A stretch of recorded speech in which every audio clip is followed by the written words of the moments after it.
Oups, salut. Salut. Oups.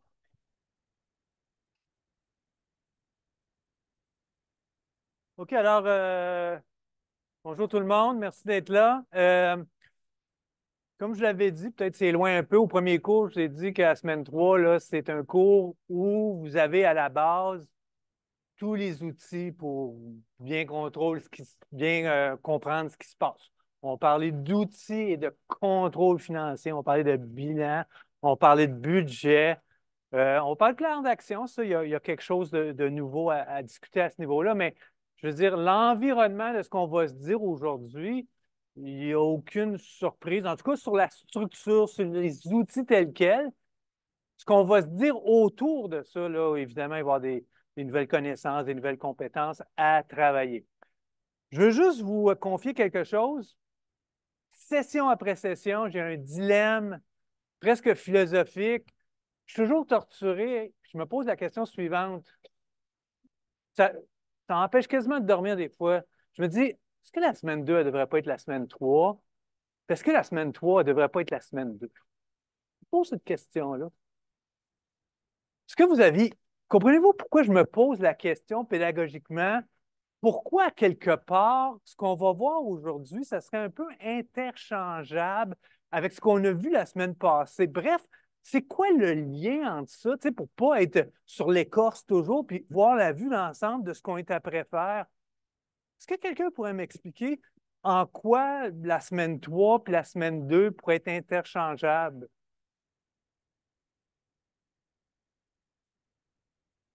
Oui,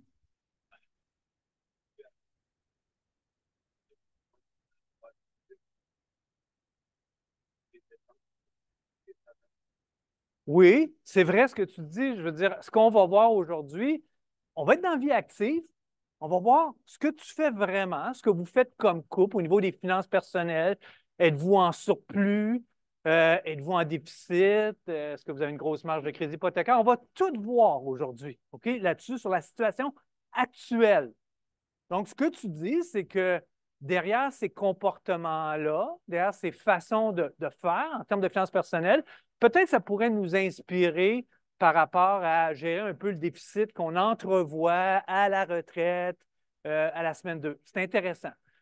L'autre façon aussi de voir qu'il y a vraiment une dualité, puis pas une dualité, un lien entre ces deux semaines-là, c'est de dire, puis là, je vais juste en lier un petit peu. La semaine passée, dans vos mots, dans la plus simple expression possible, qu'est-ce qu'on faisait en bout de ligne? Qu'est-ce qu'on essayait de calculer en bout de ligne dans vos mots à la semaine 2? C'est quoi qu'on essayait de faire? OK, la retraite? OK.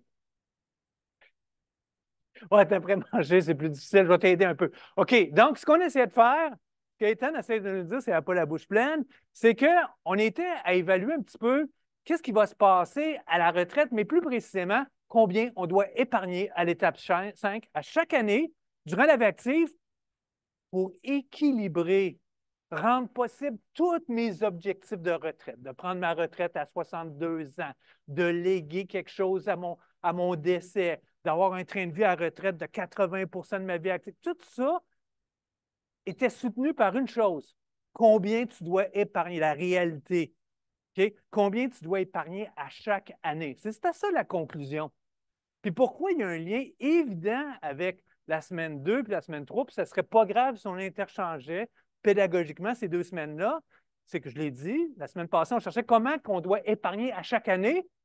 Puis là, ce qu'on va voir aujourd'hui, c'est combien le couple est capable d'épargner dans la vraie vie de façon détaillée.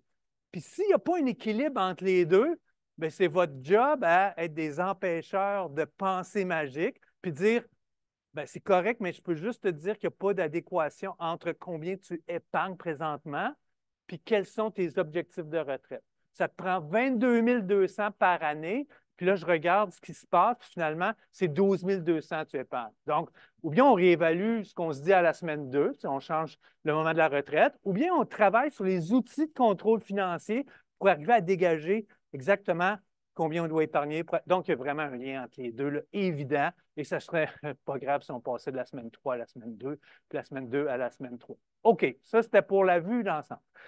Donc, on va parler de ça, les outils de contrôle financier. Alors, tout le monde est à la même place. C'est que là, présentement, vous allez faire un mini-cas tantôt, c'est Roberto de Monica. Puis là, vous êtes dans la vie actuellement. Vous n'êtes pas dans le futur.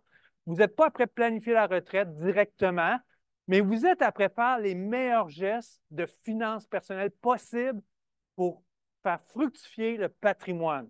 OK? Mais on est aujourd'hui, on est cette année, l'an prochain, mais pas plus loin que ça. Alors que la semaine passée, on était beaucoup dans le futur. Ils venaient vous voir aujourd'hui, mais c'était pour parler dans 50 ans, dans 40 ans, dans 39 ans, dans 59 ans. Là, on est vraiment dans l'année actuelle. Donc, je vais commencer par quelques questions caoutes pour vous. Plus deux éléments que je veux discuter avec vous.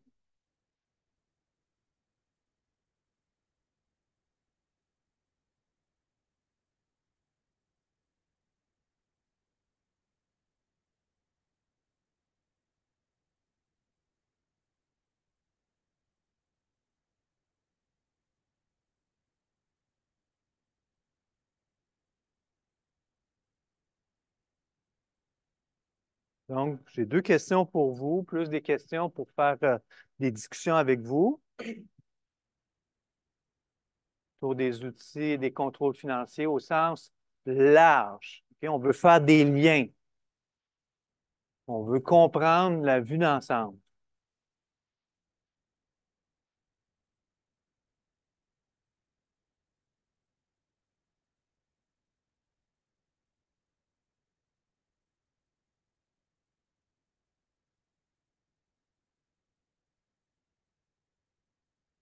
OK, donc, première question.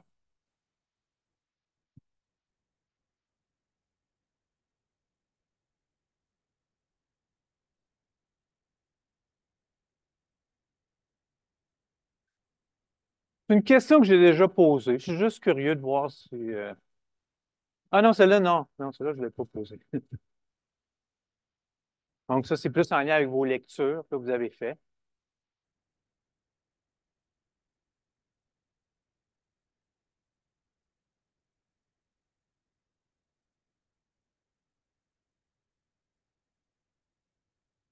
Donc, on parle du fonds de prévoyance, la marge de manœuvre, cette fameuse chose qu'un Québécois sur deux n'arrive pas à respecter ou se doter de fonds de prévoyance. Donc, il y a quand même une bonne lecture qui se fait ici, une belle préparation. Je suis bien content, bien fier de vous. Mais on va aller plus loin quand même. On va jaser, là, c'est ça le but. C'est pas de ça. C'est pas un. Tu sais, je veux dire, c'est pas quelque chose de doctrinaire. Là. Il faut absolument que ça soit 3 mois de dépenses de fonds de prévoyance ou 25 des dépenses. Hein, 3 sur 12, c'est 25 c'est de dire la même chose. Mais c'est de jaser au sens un peu plus large. OK? Donc, un fonds de prévoyance, bien sûr, c'est là pour faire face aux aléas, aux imprévus de la vie, puis avoir un coussin financier pour pouvoir, évidemment, faire face à ces situations-là. Je veux juste vous faire comprendre déjà qu'un fonds de prévoyance, je l'ai dit, ça ne peut pas être 25 évidemment, 3 mois sur 12 de dépenses de façon exacte. Ça dépend du contexte. Ça dépend des gens avec qui tu discutes. OK? Je vais vous donner des extrêmes. OK? Si je parle avec un crabier de Grande-Rivière en Gaspésie, il fait tout son argent en 10 semaines l'été. Puis là, ça dépend des quotas qui sont réévalués à chaque année. Il y a des bonnes années, il y a des moins bonnes années. Est-ce que lui, ça y prend un bon fonds de prévoyance? Je penserais que oui. OK? Puis même que ça sortirait de ces critères-là, ça ferait un plus gros montant que 3 mois de dépenses en amont. Ça va? Puis à l'inverse, l'autre extrême, puis je vais m'en tenir dans ces extrêmes-là, dans ces caricatures-là, juste pour vous faire réaliser, réfléchir à ça. L'autre extrême, ce serait quelqu'un qui aurait un emploi, qu'il adore, qui a une sécurité d'emploi, disons, qui a de l'assurance salaire s'il tombe malade, puis il y a un comportement de finances personnelles A+. il ne tombe pas dans les biais cognitifs, il est plutôt prudent, il se garde toujours il pourrait se garder un fonds de prévoyance. Mais cette personne-là, là, que je viens de décrire d'une façon excessive, là, mais ça existe du monde comme ça, cette personne-là, je dirais, c'est pas si important que ça, tu as un fonds de prévoyance. Évidemment, la personne que je viens de vous dire, quand je vous dis qu'il y a un profil A+, c'est-à-dire qu'il n'y a pas de dette. OK? Juste son hypothèque, puis c'est une hypothèque qui est sous contrôle, qui est en lien avec l'achat d'une maison, une maison qui pouvait se payer, puis qui représentait ce qu'il avait besoin. OK? Tout ça qu'on va voir en détail quand on va parler de se loger. OK? Donc, c'est ça que je veux vous dire dans A+. Fait que ce que je dis à cette personne-là, dans le côté excessif, de dire pas besoin de fonds de prévoyance, si jamais tu as une tuile qui te tombe sur la tête, prends ta marge de crédit hypothécaire, paye ta tuile, paye ton malheur, puis rembourse ta marge de crédit hypothécaire dans les mois à venir, puis ça fait le travail. Pourquoi ça, c'est préférable à avoir un fonds de prévoyance? Parce que tu ne l'utilises pas, tu ne gardes pas de l'argent au cas où, tu n'as pas besoin, tu aurais ta marge de crédit hypothécaire que tu pourrais rembourser. Puis, c'est de dire, c'est parce qu'on comprend que quand tu es dans le fonds de prévoyance, ton argent ne fait pas fait pas de rendement. Là. Fait que si tu as 70 000 dans le fonds de prévoyance, c'est correct à la base, ça peut être correct si tu en as besoin. Mais il ne rapporte rien. Fait que tu es mieux de le placer puis de dire, je vais prendre ma marge de crédit hypothécaire. Mais là, je vais juste me réhabiliter, OK? Parce que là, je dis des choses dangereuses. Là. Je viens de dire, d'habitude, je dis plein de mauvaises choses sur la marge de crédit hypothécaire, puis je finis par dire, dans un cas comme ça peut être intéressant. Là, je le fais à l'envers. Soyez bien avertis que je ne suis pas après faire l'apologie de la marge de crédit hypothécaire. C'est une des pires choses qui existent en finance personnelle. C'est horrible. Je fais ma job de démolition. OK? Est-ce que quelqu'un m'a expliqué c'est quoi une marge de crédit hypothécaire? Parce que je parle de ça. Est-ce que quelqu'un a vécu ça ou vu ça? Oui? Ou c'est quoi? Ouais. C'est quoi? OK. C'est quoi une marge de crédit hypothécaire en gros? Ouais.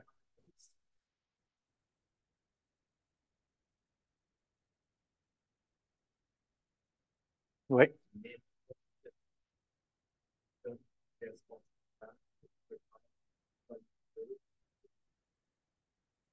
Tu peux bien prendre, tu peux juste l'avoir là comme outil, comme je viens de l'expliquer, comme un genre de fonds de prévoyance pour quelqu'un qui a une approche A+. Fait que c'est excellent, c'est une très bonne explication. Je vais juste mettre des chiffres pour illustrer. Je viens de m'acheter une maison, 500 000 j'ai mis 100 000 de mise de fonds. Bien, comme il vient de mentionner, j'ai comme une équité de 100 000 dessus. OK? Ils te prêteront, la marge de crédit ne s'ouvrira pas tout de suite dans un cas comme ça. Il faut qu'il y ait 65 à peu près, au moins 65 d'équité.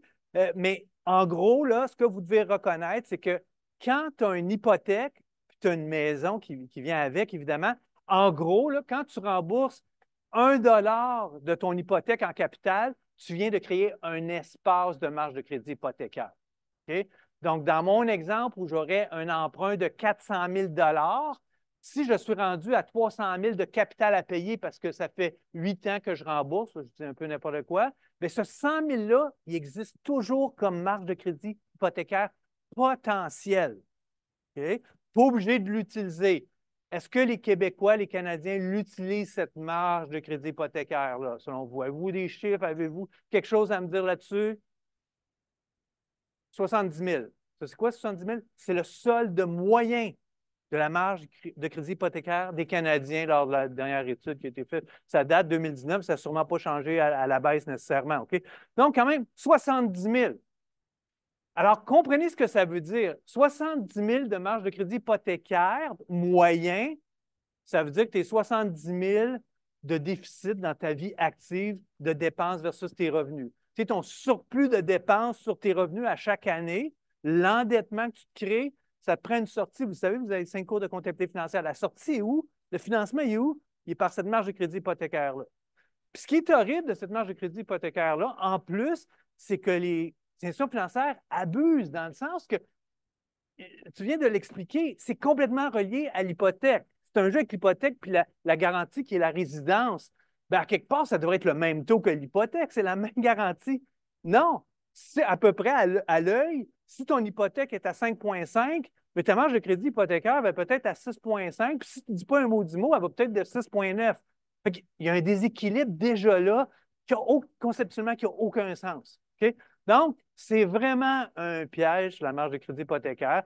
Pour moi, la seule utilité humble ou acceptable ou à peu près, c'est des situations où je ne me prends pas de fonds de prévoyance parce que je sais que normalement, j'arrive toujours à dégager plus de revenus que de dépenses. Si j'ai une tuile momentanée qui me tombe sur la tête, puis ça me coûte 20 000 pour changer la toiture, par exemple, bien, je prendrai ma marge de crédit hypothécaire. Je ne me réserve pas, je ne perds pas du rendement sur un fonds de prévoyance qui ne rapporte rien. Je prends ma marge de crédit hypothécaire, puis en l'espace de 2, 3, 4 mois, dépendamment de mon profil, je vais le rembourser complètement. Mais ça, c'est quand tu peux vraiment dire que tu as cette discipline-là puis tu as ce profil-là. OK? Donc, tout ça pour dire que fonds de prévoyance, assurément, plupart des gens, 3 mois à peu près, 25 des dépenses comme fonds de prévoyance, mais ça dépend, c'est du cas par cas aussi à quelque part. Fait que j'ai une autre question pour vous, K.O.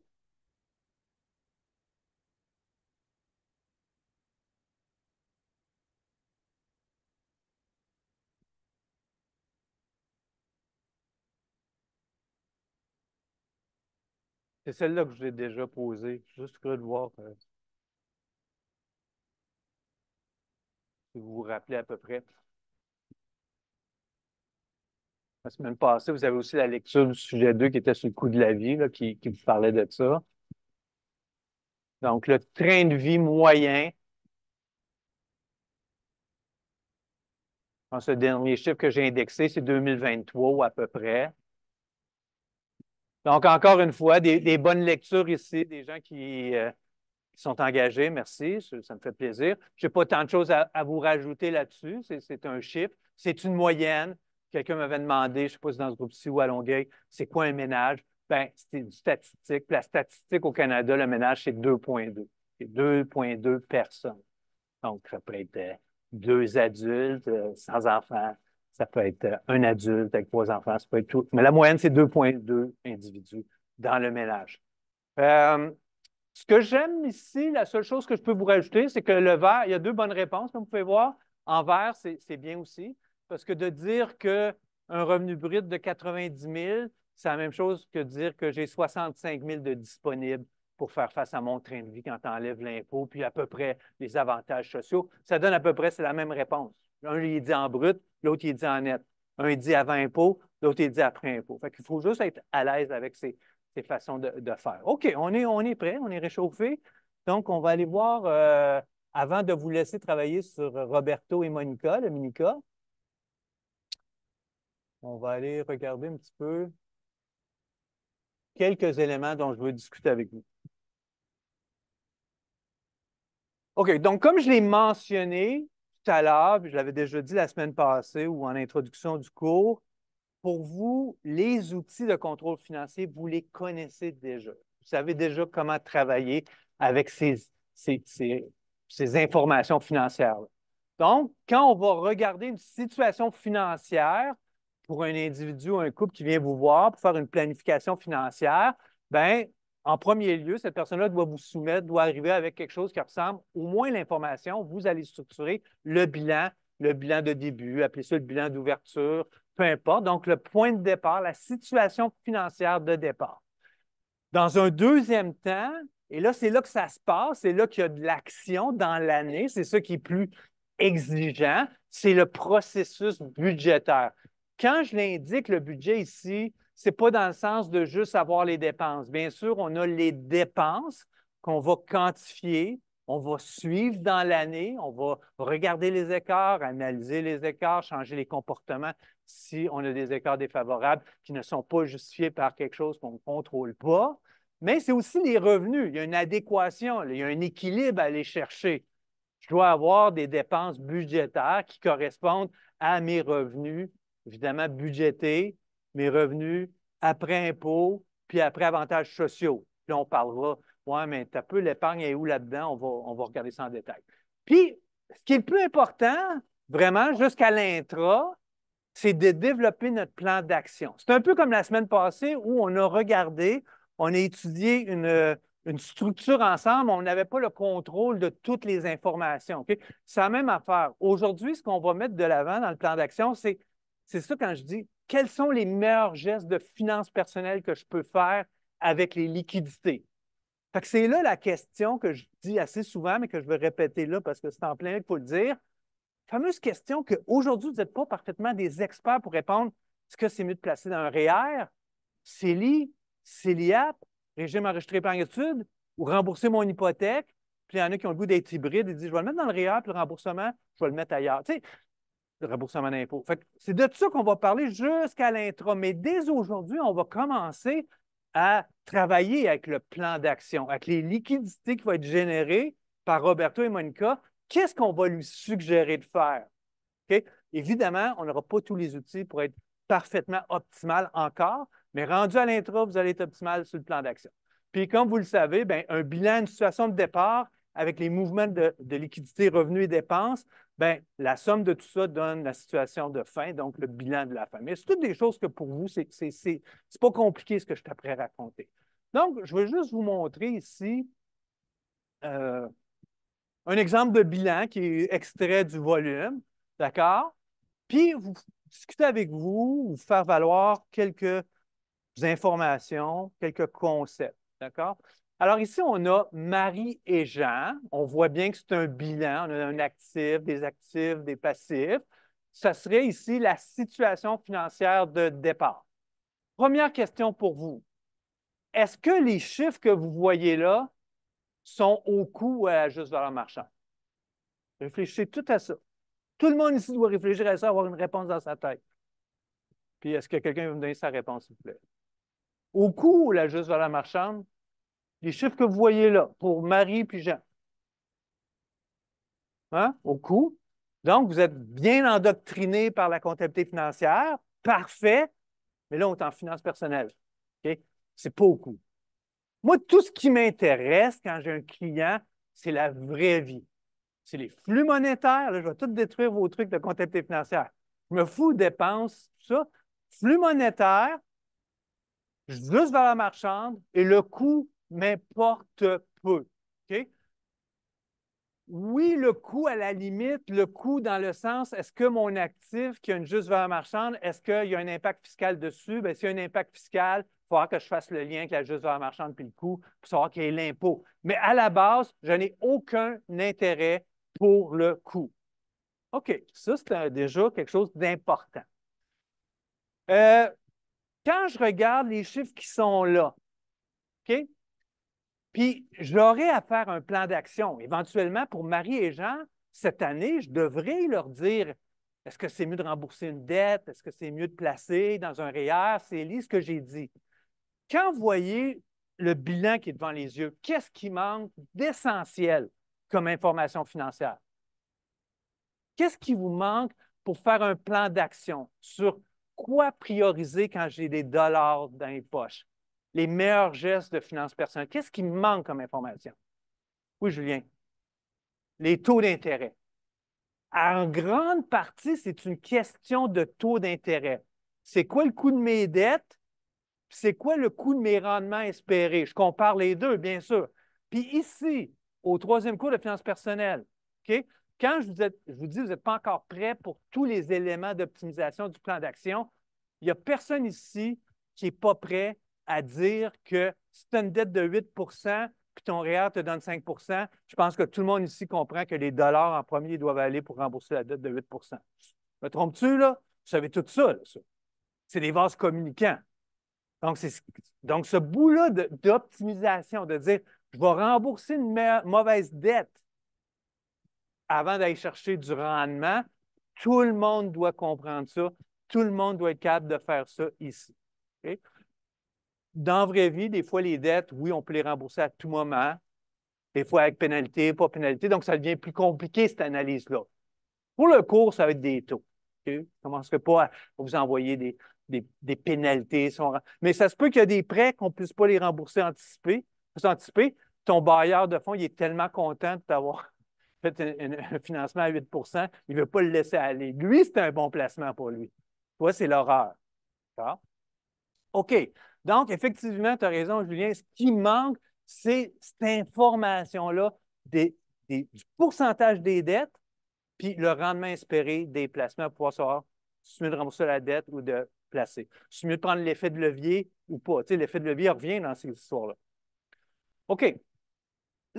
quand vous constatez, quand vous regardez ce bilan-là, j'ai regroupé Marie et Jean. Tu sais, j'ai fait un peu les deux, là. J'ai la colonne de Marie, j'ai la colonne de Jean, avec les actifs à gauche, passifs à droite, mais j'ai mis le total.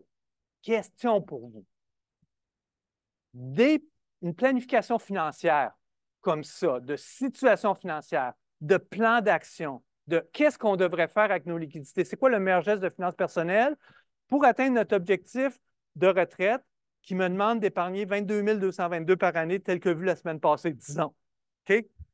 Est-ce qu'on fait ce genre de planification-là, ce bilan-là? Est-ce que je le consolide? Est-ce que je fais une planification financière en fonction du couple ou deux individus? Question pour vous. Pensez-y, réfléchissez. On fait ça globalement, on fait ça pour le couple, on dit non, non, chacun nos affaires. Votre premier réflexe, votre première réflexion par rapport à ça. Je vais jaser entre vous autres. Là.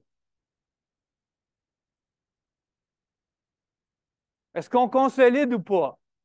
Okay? Ben là, c'est vraiment une vraie question à ça dépend. OK? Ça dépend. Puis, ça ne dépend pas sur, tu sais, jouez pas au conseiller matrimonial. Ça dépend si c'est un couple solide ou pas. C'est pas ça que je veux entendre. OK? C'est pas ce genre de raisonnement-là que je veux entendre. Est-ce qu'il y a quelqu'un qui est capable de donner une piste? Juste une piste, je ne veux même pas une réponse complète. Là, une piste pour dire oui, on pourrait, on devrait peut-être consolider. Dans quelle situation? Parce que la réponse, ça dépend des situations. Des situations, on devrait consolider, on devrait faire globalement. Puis dans d'autres situations, moi, non, je pense qu'on est mieux de le faire chacun de notre côté. Ça ne veut pas dire qu'on va se séparer dans un an. Mais alors, pour militer de consolider, quelle pourrait être une logique, quel pourrait être un point de réflexion pour dire c'est correct, le risque est assumé, on va le faire globalement. Oui. Oui, ouais, ben le nombre d'années avant la retraite, ça, c'est un bon indice. OK? Puis, surtout, jusqu'à quel point leurs actifs sont liés entre eux par, et là, on n'est pas encore rendu là, mais vous en avez déjà entendu parler, là, vous savez ce que je veux dire, par le patrimoine familial. OK? Si ce couple-là est marié et que l'ensemble des biens détenus et les dettes détenues font partie du patrimoine familial, bien là, je vais le faire ensemble parce que même s'ils se divorcent, ça va finir 50-50 sur les valeurs. On va reparler de ça, là. On ne paniquez pas avec ça. Là. Je vous lance juste un principe. Je vous lance un principe de réflexion. OK? Puis on revisitera cette question-là.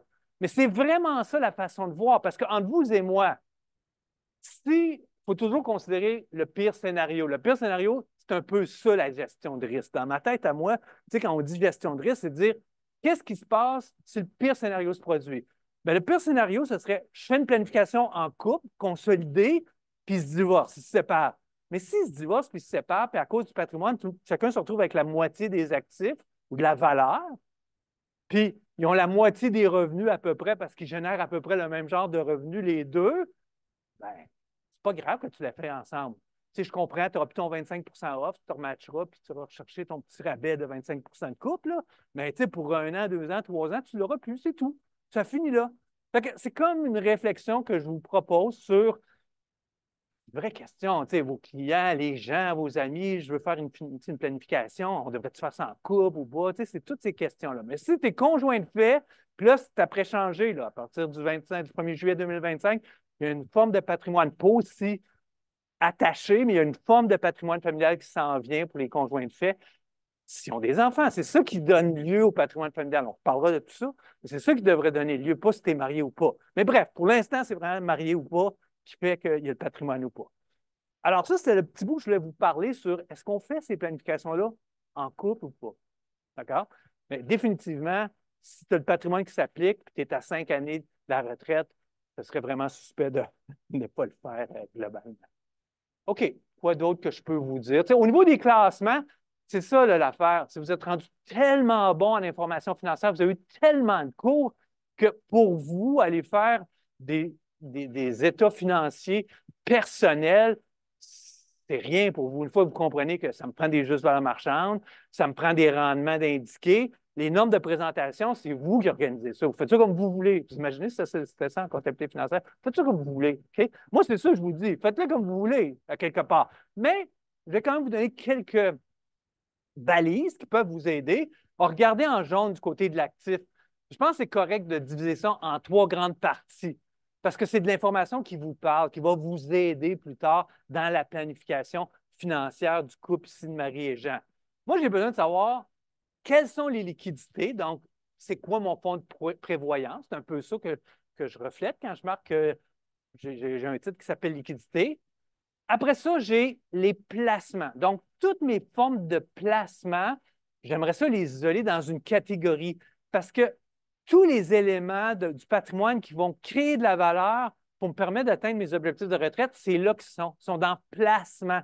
Fait que, autrement dit, quand vous regardez placement, là, c'est comme votre étape 4 à la retraite. C'est là qu'on essaie de rassembler ce qu'on va avoir besoin à l'étape 4 pour financer notre déficit de l'étape 3 de la semaine passée. Vous voyez comment c'est relié, tout ça, ce n'est pas des affaires, ça n'a pas rapport l'un et l'autre. Fait que moi, j'ai mis le CELI pour avoir le CELIAP, le REER, le RPA, régime enregistré épargne-études, puis l'immeuble locatif. Donc, tout ce qui génère du revenu, c'est là que ça se passe, qui peut prendre de la valeur. C'est avec ça que je te prêt bâtir mon patrimoine, mon actif net pour faire face au jour 1 de la retraite. OK. Après ça, j'ai bien personnel. Ça, ce n'est pas important dans le sens, oui, vous allez mettre les valeurs, mais ne perdez pas votre temps à faire évaluer ça. Là, je veux dire, les meubles, l'automobile, la résidence, je vais en reparler, là, mais vous comprenez, les biens personnels, vous pouvez bien vous mettre une valeur, là, mais ça démontre juste que vous dépensez, ça ne démontre pas que vous investissez vraiment. OK? Fait que perdez pas de temps avec l'évaluation des biens personnels. Évidemment, la résidence, c'est la grande question. Est-ce que Marc, ce n'est pas plus un placement? Est-ce que c'est plus un bien personnel? Bien, c'est tellement compliqué, cette question-là. Ça demande tellement d'analyse qu'on va avoir juste une semaine où on parle de ça. OK, fait qu'on va revenir. Mais pour l'instant, prends ça relax, je me sens un bien personnel. Ça va prendre de la valeur, mais ça va te coûter quelque chose. OK? Regardez juste, ça prend 5 de valeur, tu es financé à 95 puis ton intérêt est à 5 voyez-vous que ça s'annule, ces deux histoires-là? OK? Déjà là, avant de penser que c'est le placement de ta vie, ta résidence, là, on va se reparler de ça à la semaine 7. Bon, voilà. Donc, je pense que ces classements-là sont importants, liquidité, placement, bien personnel. Bon, du côté du passif, c'est classique, le court terme, long terme. Moi, ce qui m'intéresse, c'est savoir c'est quoi les taux pour que je puisse les rembourser le plus vite possible. Okay? Question pour vous. Quand vous regardez Marie et Jean, prenons la colonne totale, là, qui est la consolidation. On voit dans l'encaisse 4 000, on voit dans le CELI 10 000, puis on voit dans le REER 50 000. OK? Si je vous pose la question, à votre avis, c'est quoi le montant? Quelle est la valeur du fonds de prévoyance pour Marie et Jean quand vous voyez l'information financière? Comment vous traduisez cette information financière-là par rapport à quel est le niveau de fonds de prévoyance ici? Oui, 14 000. Fait que toi, ton raisonnement, c'est évident, l'encaisse, ça va. OK, c'est du fonds de prévoyance, premier niveau. Puis là, tu mets CELI, toi, là-dedans, mais tu ne mets pas REER. Je vais juste t'amener là-dessus. Pourquoi tu mets CELI, mais tu ne mets pas REER, disons?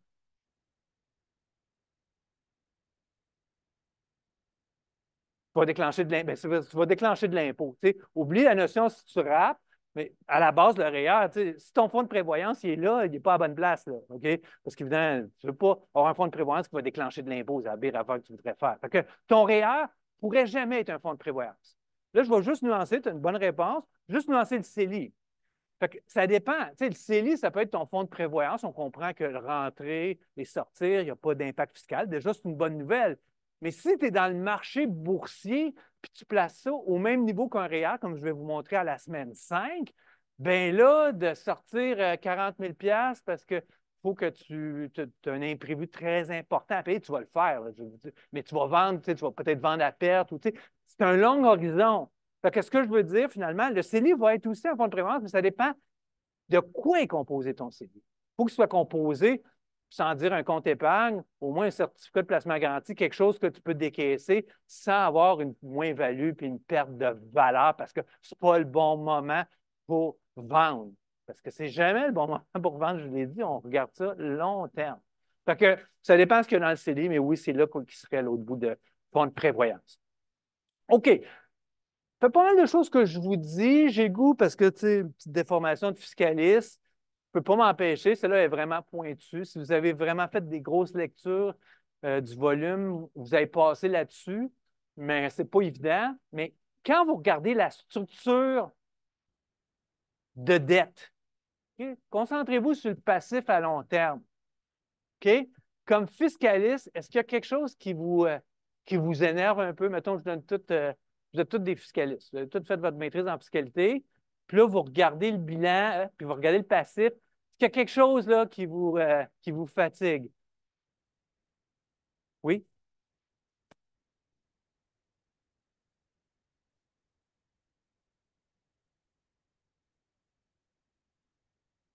Bon, voilà, c'est ça. Le coup d'œil est là. Coup d'œil de fiscaliste. Peut-être c'est ça que vous vouliez dire. Coup d'œil de fiscaliste. Fait que, évidemment, c'est des vases communicants. Le couple n'est pas plus riche ou pauvre. C'est juste que son emprunt, je vais juste répéter ce que tu dis, le 225 000 d'emprunt, il est sur un passif dont les intérêts ne sont pas déductibles. Si le 225 000 était sur l'hypothèque de l'immeuble locatif, tous les intérêts seraient déductibles. Fait que là, c'est quand même majeur. Alors, juste curieux, c'est pas grave, là, vous n'aviez pas, là, c'était à un autre niveau, mais dans le volume, j'en parle de ça. Est-ce qu'il y a quelqu'un qui a vu un peu comment on réglait ça, comment on pouvait régler ça tranquillement, pas vite, au niveau de la fiscalité? Oui, Jérémy?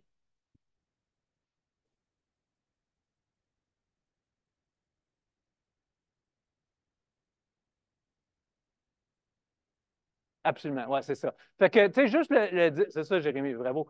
Euh, Ce que je veux vous dire là-dessus, par exemple, c'est que la jurisprudence ne me permettrait pas de, tu sais, euh, d'hypothéquer l'immeuble locatif pour 225 000 OK? Je prends le 225 000 de liquidité pour rembourser l'hypothèque de résidence. Évidemment, ça serait le bout, la manière directe de régler notre problème, puis ça serait parfait. OK? La jurisprudence ne permet pas, mais elle permet de faire ça indirectement, comme Jérémy l'a expliqué. OK? Fait qu'en gros, tu trouves une marge de crédit hypothécaire sur l'immeuble locatif, toutes les dépenses de l'immeuble locatif, déneigement, l'assurance, toutes les dépenses, tu les payes avec la marge de crédit hypothécaire de l'immeuble, ça te fait ça de plus de liquidité, toute chose est égale par ailleurs. Ce surplus de liquidité-là, tu le prends pour rembourser ton hypothèque résidentielle. Donc, j'ai un exemple là-dessus. Ça, c'est juste pas pour l'examen, je vous le dis, ceux qui aiment la fiscalité, ceux qui aiment de dire on ne peut pas faire directement, on peut-tu le faire indirectement, là, ce genre d'affaires de même. Là. Ça, c'est pour vous, ça, c'est la mise à part de l'argent, ça s'appelle. OK, parfait. Oui, pardon? Non, ça, c'est accepté. Ça, il y a des cas de jurisprudence qui ont accepté ça. Des fois, c'est dur à suivre, hein, parce que souvent, le fisc reconnaît que c'est des vases communicants, les finances personnelles. Fait que si tu reconnais que c'est des vases communicants, il devrait accepter que je prends une hypothèque sur mon immeuble locatif, je prends le 225 000, vous comprenez, le faire directement. Là, tout d'un coup, ils disent non, ça, la jurisprudence n'accepte pas ça, mais ils acceptent indirectement. C'est rare dans la loi de l'impôt qu'ils acceptent quelque chose que directement, tu n'as pas le droit, puis indirectement, tu as le droit. Même si tout le monde s'imagine qu'on peut tout le temps faire ça, c'est plus ou moins rare que ça arrive dans le fiscal.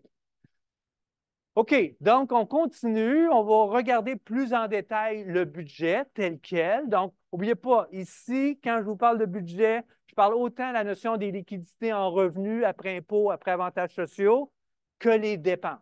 Ça va de soi. Donc, c'est un peu la dualité ou la confrontation de ces deux forces-là, les revenus, les recettes, puis les déboursés.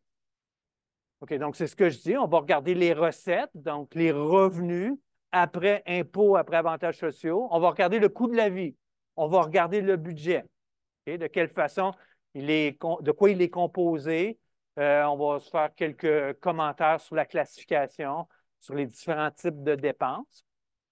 Évidemment, ça, vous le savez, ça, je passe tout droit. Là, je veux dire, dans la vraie vie, vous feriez un suivi des liquidités, analyse des écarts, puis un changement comportemental si tu veux changer la nature des écarts défavorables qui sont causés par ton comportement, pas par des choses que tu ne peux pas prévoir, évidemment.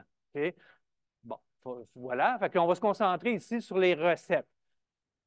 Euh, on va regarder l'exemple avec Marie, OK? C'est la même chose, évidemment, avec Jean. Là. On va se concentrer sur Marie, puis là, en P, c'est la prévision, puis en R, c'est le réel. Là, ça n'a pas vraiment d'importance. Mettons qu'on, juste pour être cohérent, je vais prendre la colonne de Marie, prévisionnelle, Elle a un. Non, je vais prendre Jean plutôt parce qu'il y a plus de choses à dire du côté de Jean. OK, donc je prends le Jean en prévisionnel, en P. Donc, son salaire brut est de 50 000.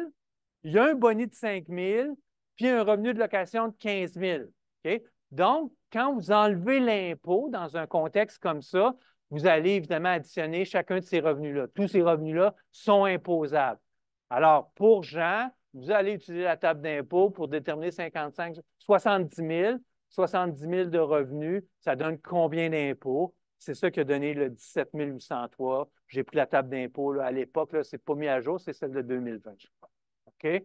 Donc, ça, c'est pour les impôts.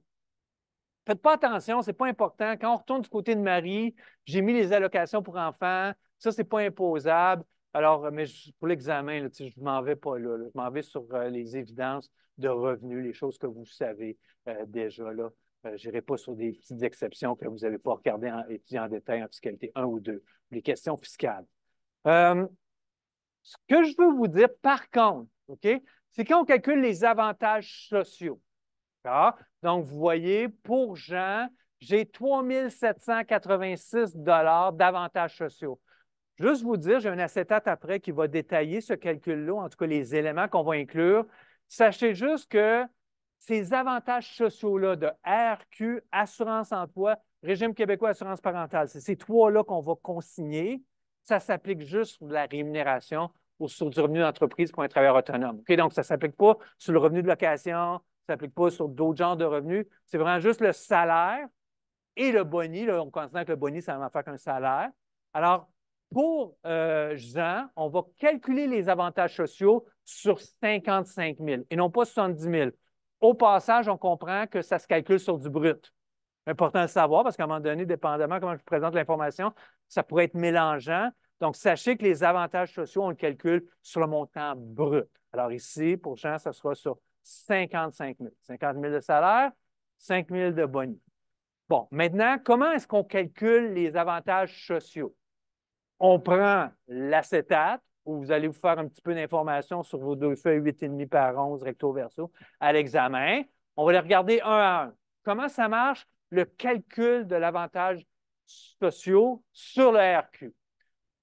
Il y a deux taux pour le RQ. Il y a 6,4 pour le régime de base, puis un 4 un nouveau 4 qui s'applique seulement depuis janvier 2024 pour une petite partie supplémentaire. Alors, comment ça fonctionne? C'est qu'on va commencer par le régime de base. On applique 6,4 sur tous les dollars de revenus d'emploi ou revenus d'entreprise de travailleurs autonomes. On applique 6,4 jusqu'à un maximum de 68 500. Donc, tous ces avantages sociaux-là bloquent à un moment donné. Quand on dépasse un certain revenu, ça ne s'applique plus. Donc, ici, le RQ, il y a plus de choses à dire. C'est un peu plus mélangeant parce qu'il y a quand même plein de petites choses. Donc, le premier 68 500 sera imposé ou sera taxé à 6,4 %. J'ai une autre chose que je dois vous dire, ce n'est pas de ma faute si c'est plus compliqué qu'il faut. Il y a une exemption de 3 500. Ce n'est pas 68 500, c'est 68 500 moins 3 500.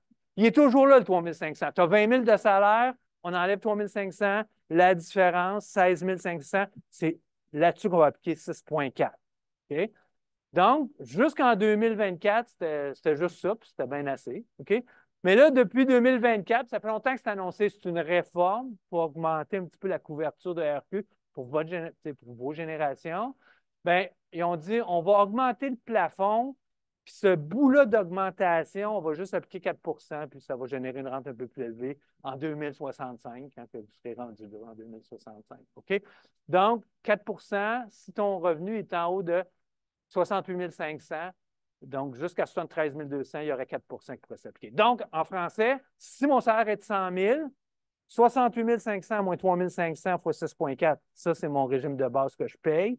Plus, je paye entre 73 200 et 68 500, 4 C'est ce qui donne mon 4 348. Le 4 348, c'est la cotisation maximum en 2024 pour un employé. Pour votre information, l'employeur paye la même chose. C'est important parce que quand tu es un travailleur autonome, regardez, on double le plaisir. OK? Donc, tu es travailleur autonome, tu ne savais pas ça, puis tu fais ton rapport d'impôt, tu vas avoir 8 000, puis tu fais 100 000 tu vas avoir 8 196 de RQ à payer. C'est le fun de le savoir à l'avance. Ça, c'est pour le RQ. OK, assurance emploi, c'est un peu la même mécanique, mais c'est plus simple dans le sens que, bon, le taux est de 1,32 %. Ça, c'est le régime de base. Ça s'applique, il n'y a pas d'exemption, donc sur le premier dollar, puis à 63 200, on arrête. Ça va? Il y a une particularité, c'est que le taux employeur il est de 1,4 % du taux employé. Mais nous, quand on regarde les liquidités de nos clients, qu'on fait de la planification de finances personnelles, on s'en fout un peu de la partie employeur, sauf si notre client, c'est un travailleur autonome. Là, on lui annonce la mauvaise nouvelle s'il ne sait pas. Et donc, le maximum ici serait de 834 $ pour un employé s'il a un revenu assujetti à l'assurance emploi au-delà de 63 200. Okay? Régime québécois d'assurance parentale, de juste voir les taux, comment c'est petit. C'est un petit taux. C'est 4, c'est 0,494 de 1 %. C'est même pas 1 %. Pour l'employeur, c'est plus élevé. Le plafond, il est plus élevé, par contre. Il n'est pas de l'ordre de grandeur dans les 60 000, mais il est 94 000. Donc, le maximum serait 94 000 fois 0,494 pour 460. Toute cette poutine-là, là, vous devez maîtriser ça, c'est facile, c'est pas trop compliqué, mais évidemment, tu ne fais pas ça pour la première fois à l'examen, tu pratiques un peu. Là, OK? Fait que ça, il faut enlever ces deux éléments-là. Donc, quand je suis dans le processus budgétaire pour regarder quelles seront les liquidités pour faire le plan d'action, faire les meilleurs gestes de finances personnelles, je prends les salaires, les revenus bruts de mes clients, j'enlève l'impôt, j'enlève les avantages sociaux, et là, c'est ce qu'on a dans les poches, faire face au budget, à l'épargne, puis aux différents gestes de finances personnelles qu'on veut faire. Ça va? Donc, ça, c'était pour le côté recette. Le côté déboursé, évidemment, encore une fois, la bonne nouvelle, il n'y en a pas de PCGR, il n'y en a pas de norme de présentation. Organisez ça de la façon qui est le plus utile pour vous. Fait que moi, ce que j'ai décidé de faire, quand j'ai décidé de faire mon budget, j'ai décidé de prendre les titres, les grands titres qui étaient les mêmes grands titres que Statistique Canada. Ça me permettait d'avoir un tableau de bord automatique, sans me forcer. OK? Donc, habitation, transport, alimentation, vêtements, éducation, puis il y en a d'autres à la prochaine acétate. Ce sont des classements de Statistique Canada. Fait que là, je peux comparer. Là, dans mon exemple ici, le couple a pour 31 % de ses déboursés. D'accord? C'est pour l'habitation. La moyenne au Canada, 27 %. Ça peut jouer. Évidemment, ce n'est pas de dire wow, j'ai 31 % la moyenne c'est 27, ça n'a pas de bon sens, je suis fini, mes finances sont horribles. Évidemment, il y a plein de facteurs là-dedans. Es-tu en début de vie professionnelle? Es-tu au milieu? Es-tu à la fin? Il y a plein de facteurs, mais c'est juste de pouvoir se comparer puis essayer peut-être de comprendre où on se situe puis se dire, ben, peut-être que dans certaines situations, je pourrais faire des ajustements, je pourrais apporter des correctifs comportementaux pour rester plus dans un ordre de grandeur qui est raisonnable. Une fois par exemple, l'alimentation est à 19 %, OK? La moyenne est 16. Mais si l'alimentation, j'étais à 26 %, puis c'était juste à cause de ma blonde que c'est 26 %, là, je disais, bien, regarde, la moyenne, c'est 16 %, il y a 10 % de plus, on devrait aller au Super C des fois, là, tu comprends? Fait que, bref, je vais juste vous dire, je me mets des indicateurs comme ça. Je fais la même classification que Statistique Canada. Fait qu'on voit ici que les trois plus grosses dépenses, c'est évidemment, sans surprise, l'habitation, le déplacement, puis l'alimentation. Puis après ça, si j'allais voir les autres gros déboursés, en moyenne, ça serait, il y en a que c'est zéro, mais l'autre gros déboursé, ça devrait être l'épargne. Puis l'autre gros déboursé qu'on ne peut pas vraiment faire passer à côté, c'est l'impôt, à quelque part. OK? Mais l'impôt, on l'a réglé dans les recettes. Fait que j'ai l'habitation, j'ai le transport, j'ai l'alimentation, j'ai les vêtements, j'ai l'éducation. OK. Deux, trois autres commentaires sur le budget. Je ne veux pas en abuser parce que c'est toutes des choses que vous maîtrisez. Là. Il n'y a rien de surprenant là. J'y ai fait allusion tantôt. Petite tranche de vie, c'est pas que je me vante de ça, mais c'est tant qu'à l'avoir fait, j'aime autant vous avoir une petite anecdote là-dessus. Pour de vrai, je n'avais jamais fait de budget. Puis quand j'ai commencé à enseigner ce cours-ci, j'ai dit, je vais commencer à faire un budget juste pour essayer de, pas comprendre, mais avoir des anecdotes, puis réfléchir à comment je fais mon information financière, comment je me fais un budget, etc. Est-ce que ça m'aide vraiment? Parce que ce que je veux vous dire, là, pour de vrai, dans la vie de tous les jours, il y a des gens qui ne font pas de budget, puis c'est bien correct. C'est bien correct. Il y a des gens, c'est tout internalisé, vous comprenez? Sont raisonnables, ils connaissent l'ordre de grandeur, ils ne dépensent pas plus que ce qu'ils gagnent, ils épargnent. Tout ça se fait naturellement. Fait que si tu fais tout ça naturellement, perds pas ton temps à faire un budget, il y a des choses plus intéressantes à faire. Mais si constamment tu cibles ton objectif de retraite, comme on a fait la semaine passée, à une certaine épargne, puis là, tu arrives pour budgéter, puis à la fin de l'année, tu n'as jamais pu faire cette épargne-là, bien là, je veux dire, si tu veux que quelque chose change, utilise des outils de contrôle, utilise un processus budgétaire. Fait que moi, je l'ai fait plus pour des fins pédagogiques, mais encore petite tranche de vie, il y a plein de façons, il y a plein d'applications, vous le savez, qui font ces calculs-là automatiques. Mais moi, j'ai bien aimé de le faire avec un chiffrier Excel parce que ce qui est dur de faire un budget, pas dur mentalement ou conceptuellement pour vous, mais ce qui est dur, évidemment, c'est pas faire le budget un dimanche matin le 28 décembre, puis tu fais un budget. C'est de le suivre, c'est de faire les entrées. Fait que c'est sûr que, encore une fois, il y a plein d'applications qui font les débourser automatiquement, surtout dans un monde numérique où vous payez tous avec de l'argent numérique, les cartes de crédit, etc.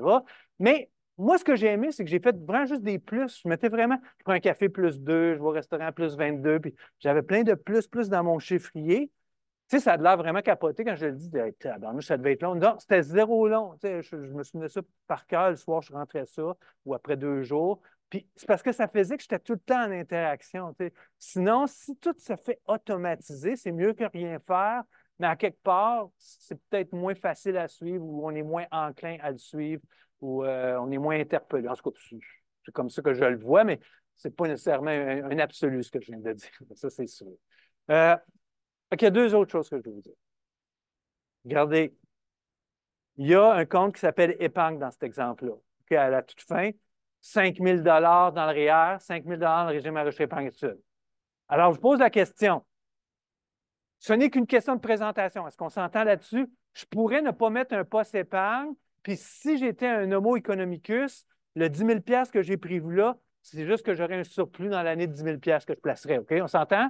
Donc, on est dans l'homo economicus versus les biens cognitifs. Pour ou contre placer l'épargne dans ton budget? Question pour vous. Ça donne-tu quelque chose de mettre ça? Hein? C'est que le processus, tu internalises, tu engages ton épargne dans ton processus budgétaire. Donc, tu sais, des fois, on entend ça un peu vulgarisé, paye-toi en premier ou quelque chose de même, genre de slogan. Là. Paye-toi en premier, ça veut dire que tu l'as déjà budgété. OK? Puis ce que tu as budgété, c'est pas n'importe quoi, un chiffre lancé en l'air. Tu sais, mettons dans le cas le plus extrême, je ne dis pas à 22 ans, à 24 ans. Oui, de le budgéter à 22 ans, 24 ans, mais je veux dire, à un moment donné, le chiffre que tu vois là, qui est budgété, qui est en équilibre avec tes recettes, c'est n'importe quel chiffre? Non, c'est le chiffre qu'on a sorti la semaine passée. Vous comprenez? Sur ce qu'on doit épargner pour atteindre nos objectifs. Tu sais, c'est tout intégré. Fait qu'à partir du moment où tu l'as mis dans ton budget balance, tes recettes versus tes déboursés, puis je répète, ton épargne qui est là, c'est l'épargne que tu as calculée pour prendre ta retraite à 62 ans. Bien là, tout est là. Il n'y en aura pas de surprise, là. Il va y avoir la surprise dans la vie, là, c'est sûr, mais je veux dire, c'est une façon d'attacher tout le processus. Alors, encore une fois, je le répète une dernière fois, je pourrais mettre l'épargne dans un poste budgétaire. Je pense qu'il y a des vertus à faire ça, c'est ça que je suis prêt à vous dire, puis c'est ça que vous m'avez dit un petit peu. Mais si on était purement rationnel, puis il n'y avait pas d'enjeu comportemental, ben de le mettre ou de ne pas le mettre, ça ne change rien. Là, okay? Mais moi, je pense qu'en bout de ligne, ça le met parce qu'on a des petits pièges, des enjeux d'obstacles comportementaux. Ça fait que le processus, tu l'engages durant toute l'année. Tu ne fais pas juste le 28 février quand tout le monde crie, dire hey, c'est la dernière journée des REER, puis là, tu prends ta marge de crédit hypothécaire, tu mets 8 000 pièces dans ton REER, pourri ça. Okay? C'est zéro ce qu'on était préparé. Mettez-le dès le début. OK. L'autre chose que je veux vous dire, c'est imprévu. Pour ou contre les imprévus? Regardez, j'ai un poste imprévu, 5 000 OK? Donc, j'ai une question pour vous. Est-ce qu'on fait ça? Est-ce qu'on met. Moi, j'ai mis un imprévu. 85 000, c'est le total de mes déboursés. J'ai un imprévu de 5 000 j'ai comme un petit coussin que je me mets là. Qu'est-ce que vous pensez de ça? Ça vous fait réfléchir à quelque chose? Oui?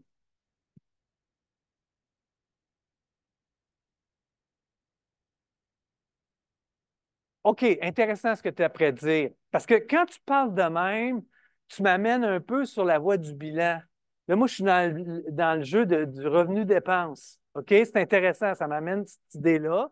Puis on va continuer à jaser. Autrement dit, je vais prendre ton... Oui, Julien? Oui?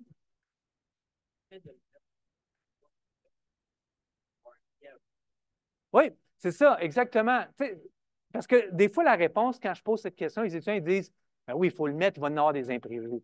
Ils me disent ça, puis c'est correct. Je l'entends souvent. Peut-être que certains d'entre vous, vous aviez le goût de me dire ça. Je ne suis pas après débattre s'il va y avoir des imprévus ou pas. Il va y en avoir des imprévus. Je ne suis pas après vous dire qu'il n'y en aura pas. Je suis juste après vous dire c'est pas là qu'il faut le budgéter. Il ne faut pas le budgéter là. Parce que comme Julien dit, tu sais, je veux dire, si tu le budgètes là, puis là, tu es rendu à 658$ d'engagé, puis là, tu es dernier mois de ton budget, tu as le goût d'aller dans le sud.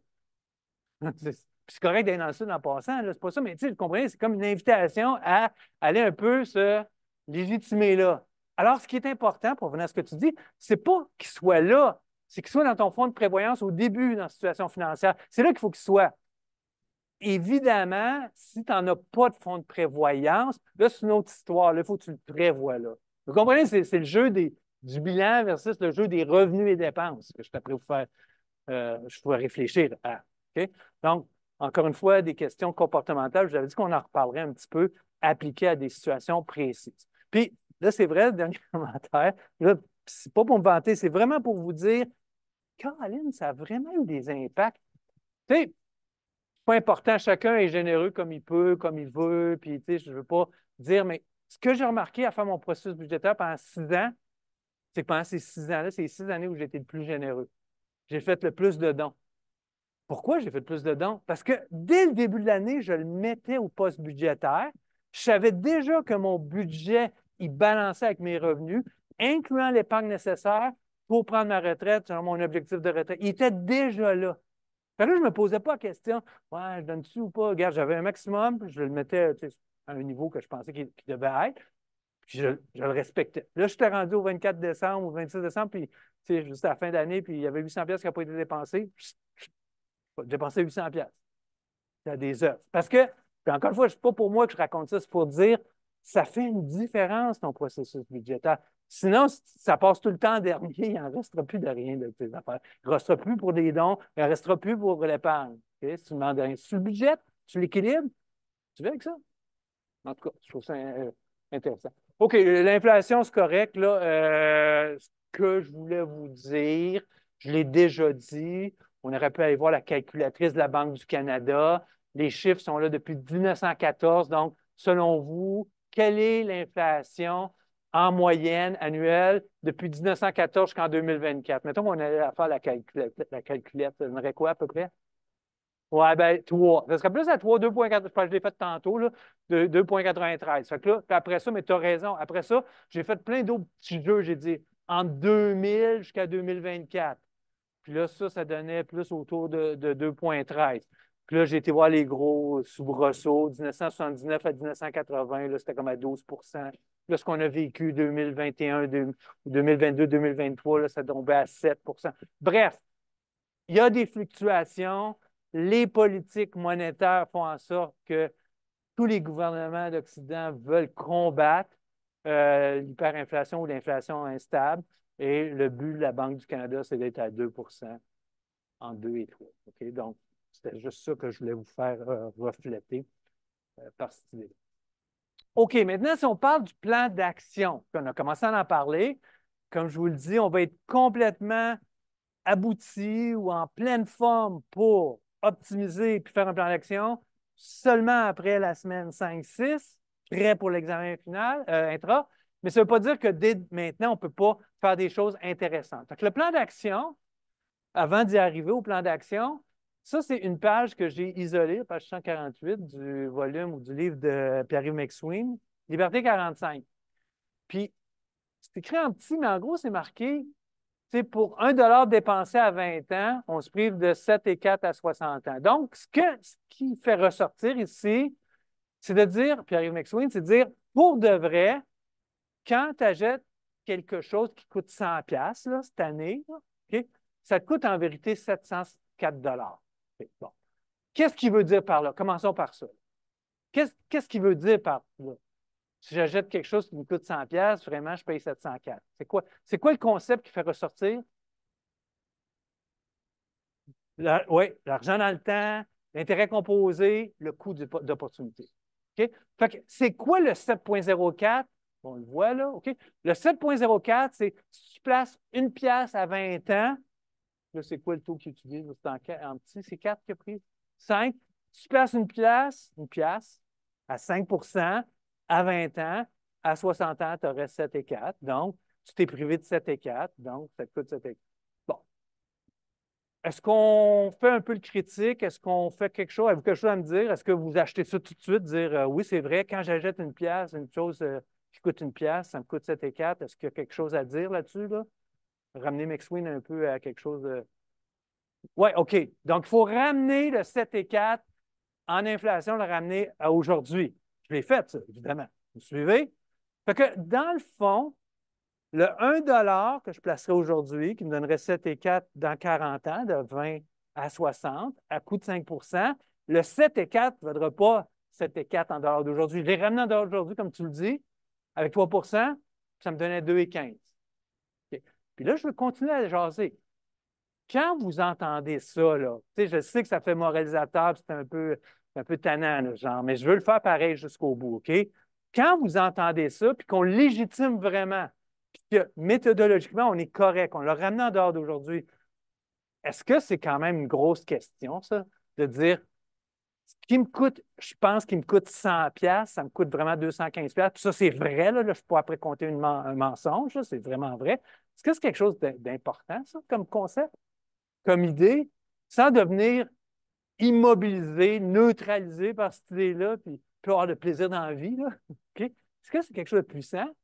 Sous beaucoup, c'est 100 Fait que ton auto que tu achèterais 40 000 pour de vrai, là, c'est pas exagéré, elle te coûte 80 000. Fait que c'est ce que je disais au tout début, c'est que ton dollar, c'est plate, c'est le même. Deux choix. Tu le consommes ou tu l'épargnes. Tu consommes, c'est correct, ça te regarde. Mais sache que quand tu le consommes, tu payes 100 plus cher que ce que tu payes. C'est ça. C'est un peu. C'est downer, ça. Je m'excuse de me faire des exemples.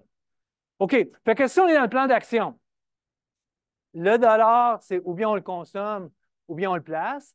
Si on le place pour nous, pour le futur mois, OK, bien évidemment, le choix, ça va être entre le régime enregistré épargne-études, REER, CELI.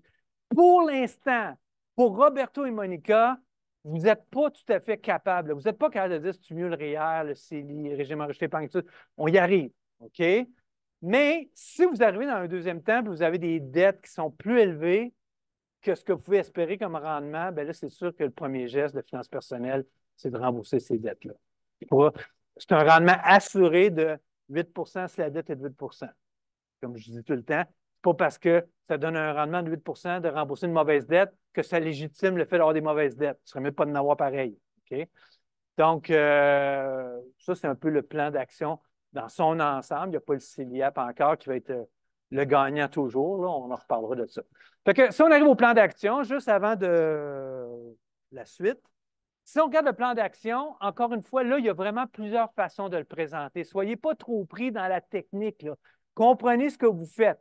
OK? Mais moi, personnellement, comment je vous le présente, puis comment il est présenté dans le volume, c'est que je fais ressortir, pour arriver à mon plan d'action, toutes les liquidités disponibles. C'est quoi ça, toutes les liquidités disponibles?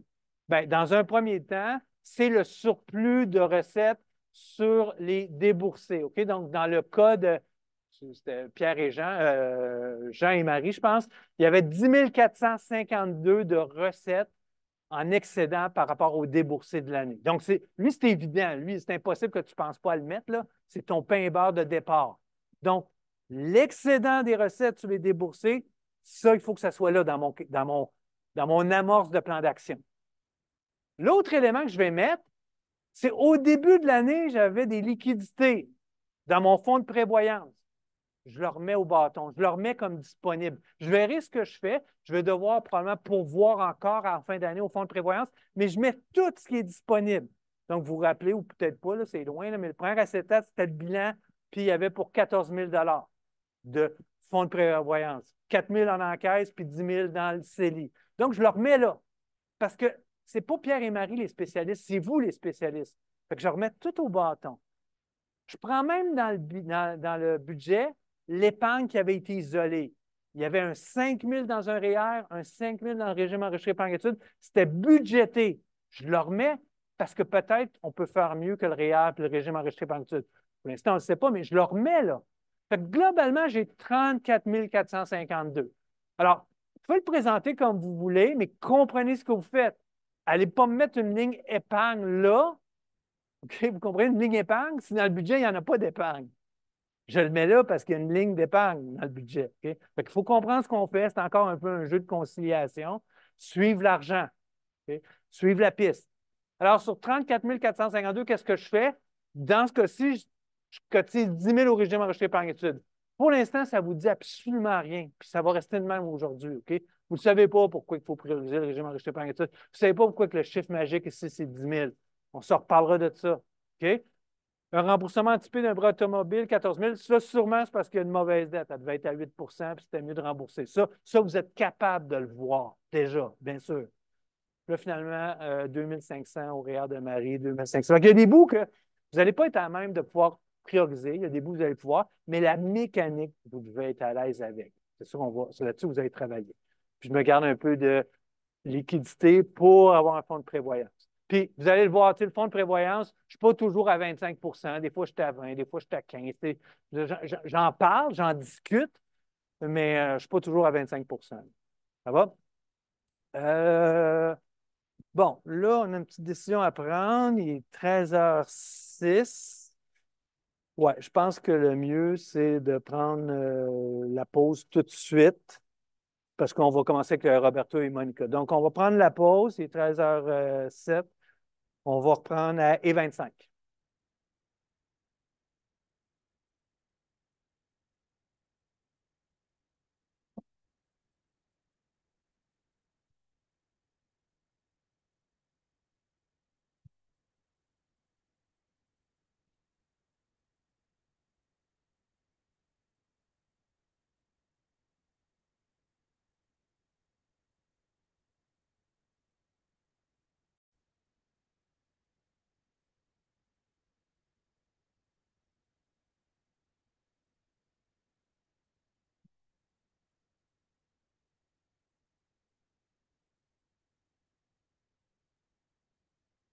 OK, on va regarder ça ensemble. Comme je vous ai mentionné, j'ai bien aimé les questions que vous vous posiez. Bon, le début de la situation financière, encore une fois, on met l'emphase sur les éléments qui sont pertinents, les éléments qui peuvent avoir une grande valeur, mais sur lesquels on ne peut pas intervenir dans les 2 prochaines années sur le plan d'action. C'est pas grave, là, on ne met pas d'emphase là-dessus. Fait que la valeur des véhicules, bon, si on a l'information, on va le mettre. Mais après un an, on ne dira pas, ah, bon, on va diminuer la valeur. En tout cas, on ne perd pas du temps avec ça. Le RPA, sûrement un bon actif, mais on n'a pas l'information, puis il n'y a pas rien qu'on peut faire. C'est que c'est 8 employeurs, 8 employés, puis on va voir dans 20 ans, ça va donner une rente de combien. Fait que, on ne met pas d'emphase là-dessus. Alors, j'ai vu tout le monde, vous avez tout indiqué les mêmes éléments, REER, le CELI, la résidence, voiture, régime enrichi épargne études, pour l'instant, il est à 0. On sait qu'on va le faire fructifier. On sait qu'on va prioriser ça. Pour l'instant, ça se peut que la plupart d'entre vous ne saviez pas qu'on devait le prioriser. C'est correct. C'est la semaine 5. On met la loupe là-dessus. On s'explique. Mais ce qui est bien important, c'est évidemment de mettre les taux pour vous aider. Quand vous allez faire le plan d'action, avant de passer au REER, vous allez rembourser les mauvaises dettes qui sont en haut de 4 Fait que REER, donnez 4 c'était dans l'énoncé. Le CELI de Monica, c'est un certificat de placement garanti à 1,25. Il est là comme fonds de prévoyance. Puis même si vous faisiez juste ça, rencontrer pendant 30 minutes Roberto Monica, puis vous lui disiez, juste sans aucun calcul vraiment poussé, de belles structures, de budget, de recettes, de déboursés, de plan d'action, vous faites juste dire, prends ton 60 000, rembourse ton prêt automobile 15 000 à 8 rembourse. Tu sais, vous comprenez, dès le départ, il y a beaucoup qui étaient là. Fait que je veux juste faire réaliser que c'est vrai qu'on est dans une structure de bilan d'ouverture, le budget, recettes, moins déboursé, plan d'action, c'est ton surplus, plus ton fonds de prévoyance. Mais en bout de ligne, c'est aussi ce que tu vois devant les yeux, en tout cas comme point de départ. Alors, ça, c'était la situation de départ. Vous devez consigner l'information que vous avez, que le client vous donne dans la vraie vie ou à l'examen ou à BQI, ce qu'on vous donne dans l'énoncé, puis vous structurez ça. Pour vous, c'est super facile. Vous avez 4-5 cours de comptabilité financière, c'est encore plus facile. Il n'y a pas de PCGR, c'est des flux monétaires, c'est de la juste valeur marchande, c'est les taux que je veux voir. Pour vous, pas pour moi, pour vous. OK, donc ça, c'était la première étape. OK. Deuxième étape, ben, c'est de procéder au processus budgétaire, puis commencer par les recettes. Les recettes, c'est qu'on vous donne les revenus plus souvent qu'autrement en brut, mais c'est si peu que je vous le donne en net, juste m'assurer que vous êtes éveillé, puis vous travaillez avec ces formes d'informations-là. Donc ici, effectivement, Roberto, je l'ai donné en net, je l'ai dit que le revenu ou le salaire de Roberto était de 45 000, j'ai dit après impôt, mais avant cotisation aux avantages sociaux. Donc, ça dépend comment je vous donne l'information.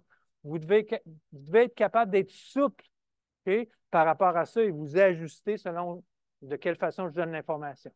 Alors, Roberto, et là, c'est là que tout d'un coup, je vous dis, c'est pas important d'être très, très précis, dans le sens que, oui, c'est une table de 2024, oui, on est en 2024, mais c'est quand même du tâtonnement.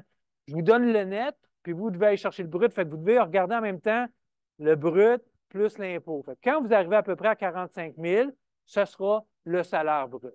Donc, moi, j'ai mis 55 000. Peut-être qu'il y a des gens qui ont mis 55 800, je pense que c'est 36 ou peu importe. Ce n'est pas vraiment important pour le barème. C'est sûr que ça va avoir une influence parce que les avantages sociaux se calculent sur le brut. Mais tout ça va être bon, là. 55 000, 56 000, c'est tout à fait correct. Ou n'importe quoi entre ces deux chiffres-là. Monica, on va avoir 80 000 parce que je vous l'ai déjà donné en brut. Puis, donc, pour calculer l'impôt, on l'a déjà dit pour Roberto. Pour Monica, il faut juste faire attention. On prend le 80 000. Donc, ça va, là, c'est par tâtonnement. Le 16 933 d'impôt pour Monica, comme vous pouvez voir, je prends le 80 000, j'enlève 6 400 qui est la cotisation employée au RPA. C'est comme un REER, c'est une déduction du revenu net fiscal, ce qui nous donne 73 600. Puis quand je prends la table d'impôt avec 73 600, ça me donne 15 633 qui se calcule de la façon suivante. C'est-à-dire, le 15 633, c'est l'impôt pour 70 000.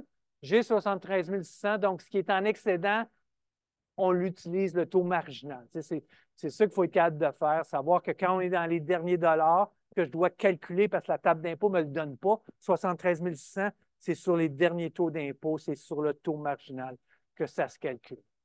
Donc, ça, c'était pour les impôts.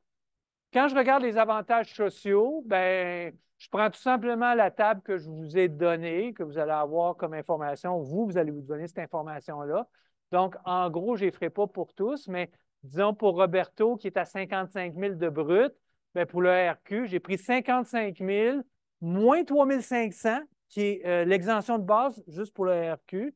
Puis ce chiffre-là, je l'ai multiplié par 6,4 parce que c'est ça le coût de la cotisation du RQ. Donc, ça, c'était pour le 3296. Puis l'assurance emploi, puis le régime québécois, c'est le même genre de principe, sauf pas avec les mêmes taux, pas avec d'exemption, puis pas les mêmes plafonds quand ça s'applique. Monica, elle, est à 80 000. Fait qu'elle est au maximum pour le RQ. Le maximum s'atteint à, on l'a là, sur la CETAT, là, je pense qu'on est à 73 000 quelque chose. Donc, il y a le maximum de RQ pour Monica, puis il y a le maximum pour tout, sauf le régime québécois d'assurance parentale qui plafonne à 94 000. Donc, dans ce cas-ci, c'est 80 000 fois 0,494 de 1 Alors, ça, c'est. Ayez ces informations pour faire ces calculs-là. Pratiquez-vous. Une fois qu'on est capable de le faire, on n'oublie pas, ce n'est pas compliqué. Mais si on se pratique à l'examen, on va avoir des problèmes avec ça. J'enlève le RPA parce que c'est des liquidités qui ne sont pas disponibles, qui sont prélevées, déduites. Ces déductions-là sont déduites du salaire de Monica. Donc, il reste globalement au couple 91 796. Je donne un chiffre précis, mais évidemment, dans le barème, il y a de la latitude. Là. On n'a pas besoin d'arriver au chiffre exact. Donc, on a à peu près 92 000 Ça, c'est les recettes dans les poches du couple pour faire face à leurs obligations, leur coût de la vie, leur budget, leurs déboursés. Là, on va aller voir les déboursés. Voilà, ça, c'est les outils que j'ai utilisés. Donc, c'était 73 200 pour le RQ comme plafond. OK, donc quand je regarde les déboursés tels que énoncés par Roberto et Monica dans l'énoncé, on dit que pour le fonctionnement automobile, pour l'un, ça donne à peu près, incluant pas les paiements, là, quand il y a des paiements, mais pour l'un, c'était 200 de fonctionnement automobile par mois. Pour l'autre, Monica, j'imagine 250. Donc, ça donnait 450. Je vous donnais comme information, il y a des versements auto pour Monica de 300 dollars. Moi, quand je vous donne l'information, c'est capital et intérêt. OK? Je vous parle en flux monétaire, je vous parle en paiement. Donc, essayez pas de scinder la partie intérêt versus capital. En finance personnelle, ça donne à peu près rien. On travaille des flux monétaires, puis on sait reconnaître les taux, par exemple. On sait ce que ça veut dire, les taux. D'accord? Mais 300 pièces. L'hypothèque telle qu'elle, ben, comme je le dis toujours, c'est le calcul de mathématiques financières le plus compliqué, mais en même temps, ça se comprend. Il y a deux ajustements, ça vous appartient. Alors, moi, comment je l'ai calculé? Je vous donnais le solde en janvier 2024, 80 000. Je vous disais que le I était 6 vous devez le travailler parce qu'il est capitalisé semestriellement, mais il est payé mensuellement. Et le N était de 25 moins 25, c'était à la base, mais évidemment, il a été contracté en 2007. On est en 2024. Donc, c'est 25 moins ce qui a déjà été remboursé, ce qui donne 8 ans. Il restait 8 ans à rembourser sur une base mensuelle. Donc, j'arrive avec un N de 96. Quelle est la valeur mensuelle de mes paiements? Moi, j'arrive à 1048. Début ou fin de période, ce n'est pas grave. Tout ça est bon. Mais si votre calcul est erroné parce que vous n'avez pas fait les deux ajustements de taux, bien là, ça, c'est un problème. La piscine, on parlait d'un remboursement de 400 pour la marge de crédit. Donc, je l'ai indiqué là. J'ai eu la discussion avec une équipe. On peut le mettre, ne pas le mettre. Je vous expliquerai tantôt pourquoi. Ce n'est pas parce que ce n'est pas important, mais il y a une mise au point que je veux faire avec vous, quelque chose pour vous donner de la latitude. Juste vous dire que je ne demande pas à être précis au point d'avoir une synchronisation parfaite des versements. OK? Je vais m'expliquer là-dessus avec l'exemple tantôt. Donc, pour l'instant, j'ai enlevé le 400 par mois. C'est discutable, mais je l'ai enlevé. Bon, le reste, ça vous était donné. Habitation et autres dépenses, 2 000, vêtements, 1 500, autres, 1 000. Alors, ça donnait pour le couple, en gros, 6 698. En tout cas, c'est le chiffre que j'obtiens. Multiplié par 12, 80 000. Donc, je compare à peu près 92 000 avec 80 376 quand je regarde les recettes versus les déboursés. Donc là, quand j'arrive au plan d'action, encore une fois, vous pouvez le présenter de différentes façons, mais assurez-vous d'avoir les informations pertinentes pour vous donner le meilleur conseil ou les meilleurs conseils à Roberto ou Monica. Donc, pour ça, j'ai besoin de savoir, ça va de soi, là, OK? De dire le surplus de l'année, quand je regarde les recettes moins les déboursés, c'est sûr que c'est des liquidités qui sont disponibles au couple pour faire des gestes de finances personnelles, pour prioriser des gestes. Ça va? Juste de même, je vais vous en parler. Comprenez qu'en gros, ce 11 420 se constitue à peu près linéairement. Ce n'est pas vraiment important pour moi dans votre résolution du problème, mais je vais vous faire une petite mise au point tantôt. C'est pour ça que je vous dis ça. Quand je regarde 11 420, bien, je peux penser que je dégage à peu près 1 000 pièces de liquidité par mois. En gros, mes déboursés sont plutôt linéaires. Mais ça, c'était dit nulle part. Là. Je vais juste vous le dire comme ça, réfléchir de même. Ce qui est important, c'est que dès le départ, là, c'est ça, dès le départ, il y avait 60 000 de disponibles. Il y a un 60 000 dans le CELI qui rapporte 1,25. Ça, c'est comme mon fonds de prévoyance, puis je vais lui faire des choses plus intéressantes que de le laisser moisir dans un CELI à 1,25. Fait que je le mets comme des liquidités disponibles à mon plan d'action. Alors, 71 420. Là, je vais soustraire mon fonds de prévoyance. Mon vrai fonds de prévoyance que je devrais maintenir, c'est à peu près 25 Mais encore une fois, ce n'est pas grave quelqu'un qui me met 20 ou qui me met 15 c'est juste qu'on ait la discussion. Ou quelqu'un qui dirait on va prendre la marge de crédit hypothécaire au cas où. Mais pas ici, parce qu'ils ont trop de mauvaise dette. Ça ne marcherait pas là, avec ce qu'on s'est dit. Là, OK? Mais Je suis prêt à vous écouter là, par rapport au fonds de prévoyance. Il n'y a pas une seule façon. Là, OK? Fait que là, moi, j'arrive, je prévois 20 000 de fonds de prévoyance. Fait que ce qui reste vraiment de disponible pour faire les meilleurs gestes de finances personnelles de votre vie, pour Roberto et Monica, cette année, c'est 51 420. Alors, on commence. Qu'est-ce qu'on fait? Bien, c'est sûr qu'on commence par rembourser la pire dette à 8 Je n'ai aucun rendement potentiel de 8 donc je vais rembourser ma dette qui est à 8 Fait je rembourse ce solde-là qui est de 15 000, qui était à 8 l'emprunt REER de 5 000 de Roberto qui donnait aussi un taux de 8 je le rembourse. 20 000 de remboursé. La marge de crédit, 20 000, était à 7 je la rembourse. Fait que c'est là que je vous dis, c'est pas important. Je vous le dis comme ça, si vous posez la question. J'ai la discussion avec une équipe là-dessus. Vous comprenez que le 400 qui est remboursé à chaque mois pour la piscine que j'ai mis dans mes calculs, dans les faits, la marge de crédit pour la piscine de 20 000, je rembourse au début parce que le 15 000, le 5 000 plus 20 000, 40 000, je l'ai qui niaise dans mon CELI. Fait que je vais le rembourser dès le départ. Fait qu'à quelque part, ça aurait été peut-être encore plus exact de ne pas mettre le 400$ de remboursement. Mais là, écoutez-moi bien, ça, là, je ne pénalise pas pour des trucs de même. OK? De savoir si tu au début, si tu pendant, si tu linéaire, si tu à la fin, 0, 0, je vais aller voir ce niveau de précision-là. Je ne serais pas correct, là. OK? Fait que comprenez pour l'instant que ça, c'est les meilleurs gestes. Le dernier, vous ne pouvez pas nécessairement le comprendre parfaitement, c'est de dire on va mettre 10 000 aussi dans le régime enregistré épargne études. Lui, il va se faire progressivement, probablement avec le surplus. C'est juste, je vous le dis de même, c'est pas important de dire que c'est graduellement. OK? Puis s'il reste de l'argent, c'est juste de balancer le 51 420 avec ce que j'ai disponible. Là, il me reste 1 420 qui niaise. Bien, je vais rembourser mon hypothèque qui était à 6 je crois. Donc, 6 je rembourse ça. Je pourrais rembourser jusqu'à 15 000 de plus. Je vais rembourser 1 420. Fait que ça, c'est la première année. C'est ça qu'on va proposer. Puis ça va être très, très payant pour Roberto et Monica. On amène vraiment une grosse valeur ajoutée à ce couple-là. Tu sais, ça a l'air un peu exagéré. Tu peux dire, hey, Marc, non, ça se peut tout le monde qui ont du CELI à 1,25 qui ont des dettes et qui ne font rien. Oui, ça existe. Ça existe des clients de même. C'est pour vous, c'est évident, mais il y a bien des gens qui se perdent là-dedans. Donc, voilà, ça, c'est le plan d'action. Alors, la deuxième étape ou la suite, la deuxième année, c'est le bout que vous n'avez pas eu le temps de faire, puis c'est correct.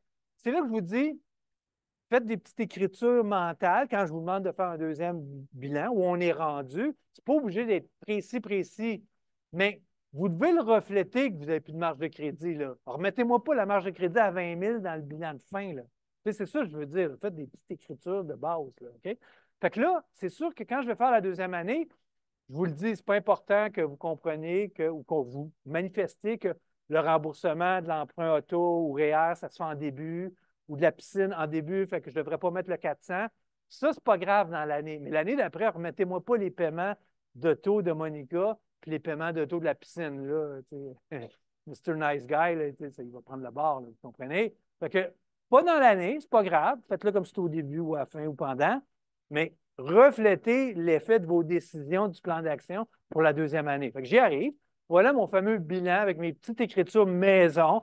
C'est pas obligé de faire tout exactement pareil, dans le sens que j'ai fait progresser les REER de 4 parce que c'était ça le rendement qui est indiqué. Quelqu'un qui manifesterait, tu sais, qui n'a rien mis comme plus-value, c'est pas bien grave ici, parce que ce pas des liquidités qui sont générées, c'est enfoui dans un REER, puis c'est pour dans 20 ans. Fait que, tu sais, on ne panique pas avec ça, on laisse ça de même. Moi, je l'ai majoré. Quoi d'autre j'ai joué? Le CELI de Monica, ça, c'est important que je le vois, parce que quand je vois le CELI de Monica à 20 000, c'est je comprends que vous faites le lien entre votre plan d'action puis où on est rendu. Ça c'est important. Parce que c'est de l'intégration, vous comprenez? C'est pas une affaire de précision, c'est une affaire d'intégration. Dans la étape précédente, je me suis gardé 20 000. Il est là, mon 20 000. OK. La résidence, 400 000, je la laisse là. Je ne fais pas de plus-value. Je n'ai pas de liquidité. Je n'ai aucun mérite à ce qu'elle augmente ou à baisse de valeur. C'est zéro pertinent dans ce que je te préfère en ce moment. Dans 20 ans, de savoir qu'elle va valoir 800 000, ça va être intéressant. T'sais. Mais là, pour l'instant, je ne fais rien. Les voitures, je ne fais rien. Le régime enregistré par études, ben, je veux le montrer à Roberto Monica que ça prend de la valeur très rapidement avec les subventions. On verra ça encore une fois à la semaine 5. Mais j'ai pris le 10 000. J'ai donné un rendement de 4 le 10 000 que j'ai mis dans le plan d'action. Là, il y en a qui pourraient me dire, ouais, mais Marc, tu n'as pas dit que c'était graduellement. Tu le mets au début. Comment ça, tu n'as pas pris la moyenne?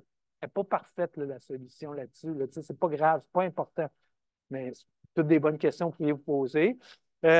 Puis, on donne 30 de subvention sur ce 10 000 $-là. On s'expliquera la semaine 5. Ça donne 13 400. Le plus important, comme le CELI, c'est important de voir que vous avez intégré, vous avez mis 20 000, mais là, c'est important de m'enlever la marge de crédit, m'enlever la marge, l'emprunt REER, puis m'enlever l'emprunt voiture, parce que c'est ça que vous avez dit de faire à l'étape d'avant. C'est là que vous devez être cohérent, absolument. Le petit calcul un peu plus, entre guillemets, compliqué, mais que vous devez maîtriser, c'est l'hypothèque. Je suis rendu où avec tout ça, là? Je continue à faire mes paiements mensuels pendant toute l'année. Je suis rendu un an après, puis là, j'ai fait un paiement anticipé à la fin de 1420, quelque chose de même, on va le revoir. Là, il faut que j'en tienne compte. Fait que ce que je fais, c'est que je prends ma valeur actuelle, 80 000 au début de l'année. Mon I est à 6, puis là, je vais savoir 12 mois plus tard. Après un N de 12, avec des paiements de 1048, je l'ai calculé, je suis rendu à combien à rembourser après un an? Ah, ma valeur future va me donner, je suis rendu à combien de remboursement? 71 948. Et là, bingo, j'enlève mon 1420, qui est mon remboursement anticipé du plan d'action de la CETAC précédente. Fait que c'est le niveau de cohérence que je vous demande de faire. Le dernier niveau de cohérence, c'est de s'ajuster par rapport à nos décisions qu'on a faites dans le plan d'action de l'année 1, qu'on a reflété au bilan. Il faut les refléter dans mon nouveau processus budgétaire. Puis là, quand j'arrive dans la deuxième année, là, je commence pareil. Là, je mets mes recettes, les mêmes recettes. J'ai ma genre de l'inflation. Je prends mes mêmes déboursés, mais j'enlève mes déboursés qui ne sont plus là. Mon 400$ de paiement pour la marge de crédit piscine, c'est plus là. Le 300$ auto, c'est plus là. Puis je majore de l'inflation. Fait que là, au lieu d'avoir un surplus dans l'année 1 d'à peu près 11 000, je pense qu'on avait indiqué, on est plus à 20 000. Là, je remets le CELI, qui est mon fonds de prévoyance, à 20 000. J'ai 40 000. Mais je vais me garder quand même encore dans le fonds de prévoyance, à moins que vous me racontez une histoire différente. Donc, moi, j'ai gardé 25 du déboursé qui est rendu à 74 000. Bref, reste 22 415. Qu'est-ce que je fais avec 22 415? J'ai plus de dette. Qu'est-ce que je fais? OK? Bien, c'est pas vrai. Il me reste encore de l'hypothèque, mais j'ai quelque chose de mieux que rembourser l'hypothèque à 6 Ça reparlera de ça. C'est le régime enrichissement épargne études. C'est sur les stéroïdes, cette affaire-là. Je mets le 10 000, bang. 30 de subvention jour 1. Rendement de 30 jour 1. Okay?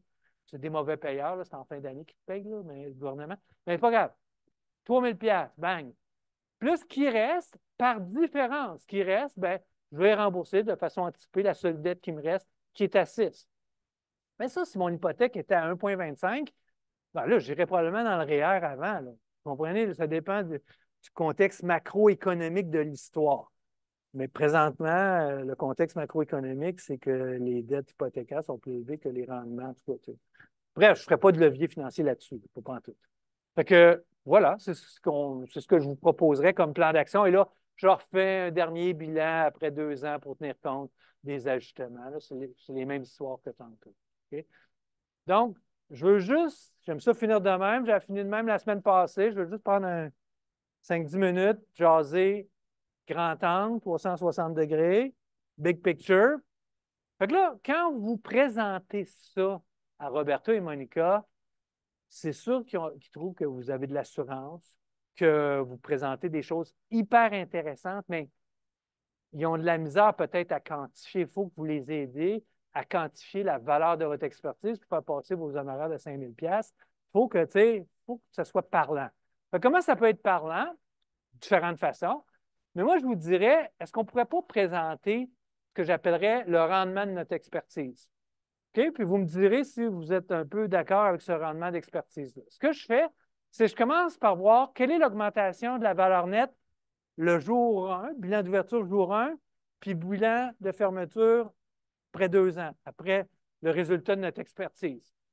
Bien, j'ai fait des calculs. La différence est de 64 419. Donc, par vos conseils, vous avez fait en sorte que la valeur nette de Roberto et Monica a augmenté de 64 419. Donc, juste à ce niveau-là, c'est intéressant, c'est bien dire ça.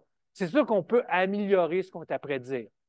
64 419, ça veut dire quelque chose, mais en même temps, ça ne veut pas dire tant de choses pour eux. On compare 64 419 avec, ils ont 535 000 de valeur nette. Puis, il faut être aussi honnête dans nos calculs, selon moi. OK? Fait que, je vais aller plus loin. Dans 64 419, il y a un bout, ça n'a aucun rapport avec notre expertise. OK? Le surplus d'11 420, le surplus de 20 415, quoi qu'il est le résultat de notre plan d'action, ce n'est pas vraiment nous là, qui sommes responsables de ça. C'est vraiment comment Roberto et Monica gèrent leurs affaires. OK? Fait que je ne peux pas rentrer ça dans mon analyse financière. OK? Fait que moi, j'arrive avec un rendement de 31,3 par année d'expertise. Comment je fais? Je prends au début ma valeur nette, ma valeur actuelle est de 471 000. Je l'ai déjà dit. J'enlève de ça la valeur de la maison parce que ça, je n'ai aucun impact là-dessus. Là. C'est non pertinent d'analyse. J'enlève la valeur de l'automobile, aucun rapport là-dedans. OK? Donc, ça, c'est ma valeur actuelle. Je compare avec la valeur finale, 535 419. J'enlève la maison, parce que j'ai aucun rapport là-dedans. J'enlève le 26 000, j'ai aucun rapport là-dedans. Puis, c'est correct, j'enlève le surplus qui est relié plutôt à comment ils gèrent leurs choses. OK? Là, j'arrive quand même avec un je mets un N de 2, puis je dis, c'est quoi le I? 31,3. Alors, question pour vous. Là, tu commences à les impressionner. Là. Comment vous justifiez ça? Comment on a réussi à faire, par notre expertise, faire un rendement annuel, pas sur 2 ans, annuel de 31,3. Avez-vous idée? Comme ça, j'arrive à ça. Parce que si on leur explique ça, ce serait une bonne idée qu'on sache pourquoi on arrive à 31,3 ou quelque chose. Oui, Julien? Oui, c'est ça. Exact, c'est ça, fini. Ben, tu peux continuer, mais je te coupe là. C'est exactement ça. Tu sais, c'est sûr que ça paraît bien parce que pour la première fois, on leur présente la force du régime enregistré par étude. Puis c'est exactement ça, c'est la subvention. La subvention vient juste une fois sur le dollar. Là, tu sais. À chaque année, tu as une nouvelle subvention sur les nouveaux dollars. Mais tu sais, vous comprenez, ça ne veut pas dire que ce n'est pas bon. C'est bon 30 mais ce ne sera pas 30 puis l'année d'après, ça va être un autre 30 c'est les mêmes dollars. Ça va être fait d'autres cotisations. Fait que c'est sûr que c'est spectaculaire sur 2 ans. C'est essentiellement à cause de ça. Donc, merci Julien pour la réponse. Bon, ça, c'est plus ou moins, c'est pas important. J'ai juste essayé d'estimer par des petits calculs pondérés quel résultat de rendement il y aurait eu si il n'y avait pas eu notre expertise. Avec notre expertise, ils ont 31,3. Puis sans notre expertise, c'est-à-dire les surplus, on les met dans le REER comme ils faisaient, puis on laisse niaiser le CELI à 1,25, ça aurait donné un rendement de 3,16. Fait que 31 versus 3,16 en 1, 31 versus 3,16, deuxième année. Voilà, vos honoraires 5 000 $, 3 000 $, ça vaut ça. OK? Parce que c'est de la valeur ajoutée. Alors, merci. Je vous laisse là-dessus. N'oubliez pas, la semaine prochaine, malheureusement, on commence ça à 13h30. Vous avez une assemblée étudiante.